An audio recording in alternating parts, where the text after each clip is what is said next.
Roger knew the Sunday tradition well.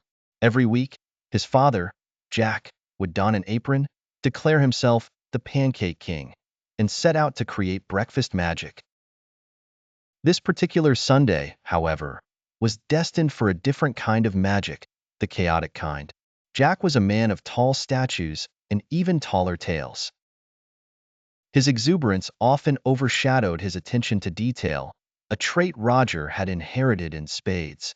At 10 years old, Roger was just as enthusiastic as his father but lacked any semblance of culinary skill. The duo approached the kitchen like knights ready for a quest. Jack ceremoniously retrieved the ancient family recipe, which had been scribbled onto a coffee-stained napkin.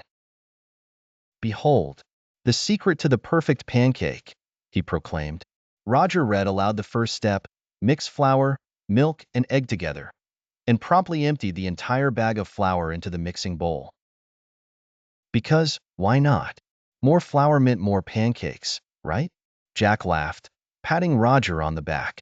"That's the spirit, son," he said, tossing in what seemed like a gallon of milk.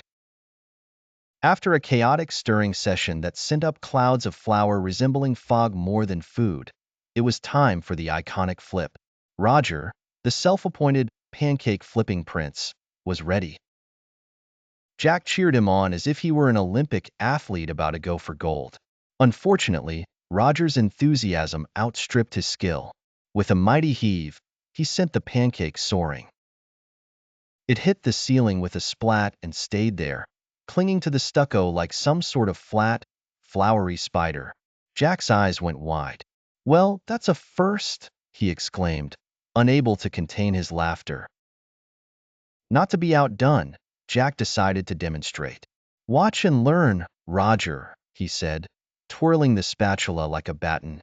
With a flamboyant flick, he launched his pancake.